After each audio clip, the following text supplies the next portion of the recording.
So I chose the text Diagnose Cancer, written by Matthew Waits, which is about a man who gets diagnosed with cancer.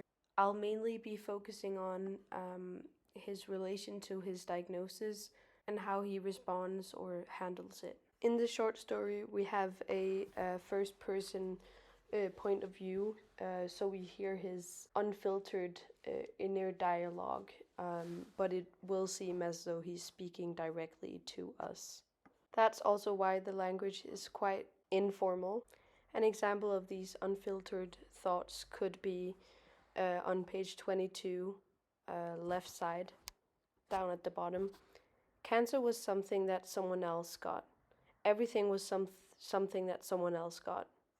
Death was something that someone else got, or should get, not me.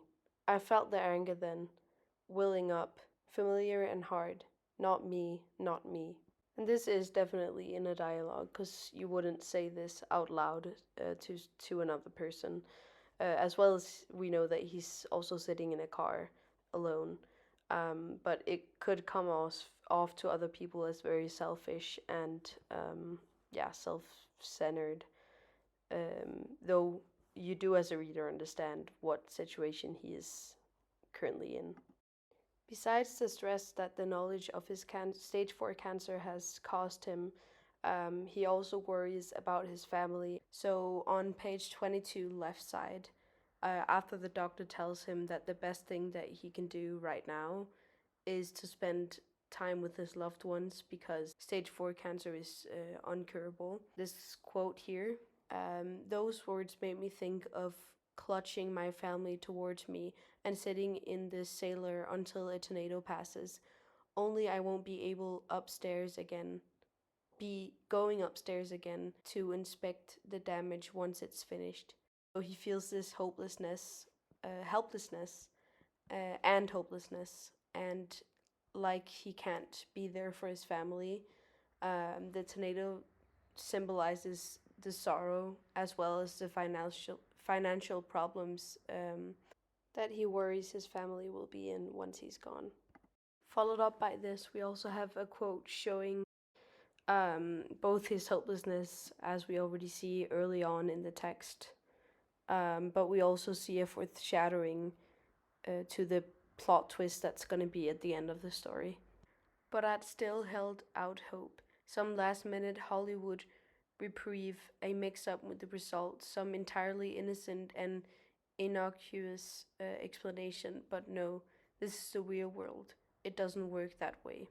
But this quote doesn't only foreshadow the plot twist. It's also kind of ironic because it at the end, as I just read, it says this is the real world, which is quite ironic because as a reader you would know that this is not the real world. It's a story, so anything can happen. Besides being ironic, it's also a way for the writer to create some suspense for the reader. So the interesting thing about this story is his hatred and his anger towards his neighbors, who he seems to be very jealous of. Even though he describes them as very mean and very square people, he also mentions things that they have that he doesn't have, such as a fancy BMW car and lots of money because they work a lot. And for what he knows of, they are healthy and he knows that he's dying. So there's lots of things for him to be jealous about.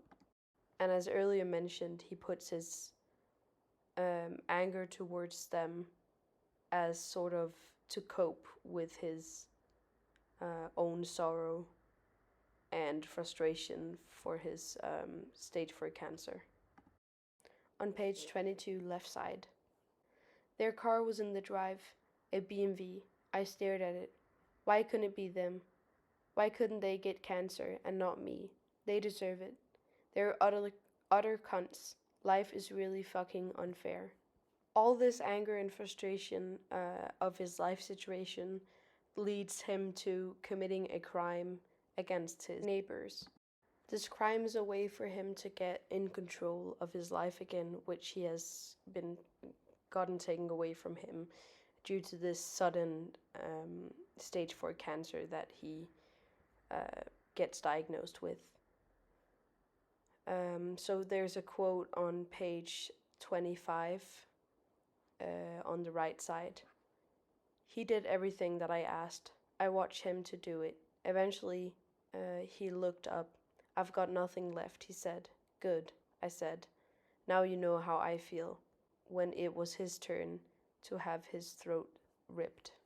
Even though it's well hidden in the story, I think that the author comments on the American dream, actually, or the modern use of the American dream.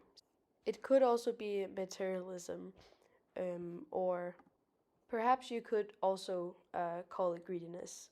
But if we look in the beginning of the short story on page 22, right side, we hear that our nameless protagonist, Karen, his wife, criticized him for his attitude towards life. So, too aggressive, my R's. You get nothing in this world unless you fight for it. I always told her, fighting, that's what I had to do, even now. But then towards at the end of the short story, on page 25, right side, we hear that his dream of this power, you could read it into it as money, materialism, doesn't feel as he had hoped.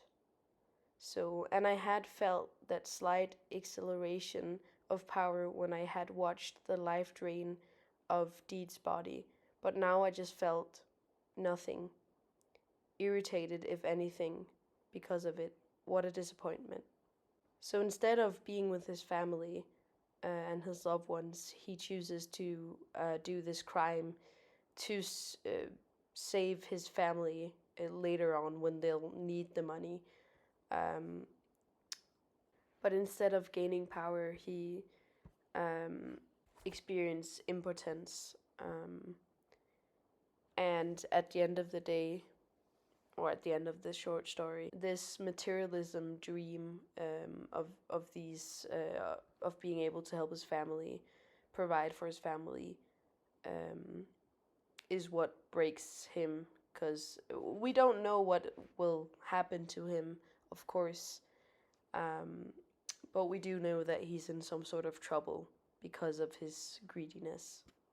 To put the text into another perspective, the Lamb of the Slaughter and diagnosed cancer are a lot similar because in the Lamb of the Slaughter we have this man who's going to leave his wife, and the wife goes into this sort of like shock, and also she doesn't want to acknowledge that this is happening, so instead of letting it happen, she kills her man with a lamb stick.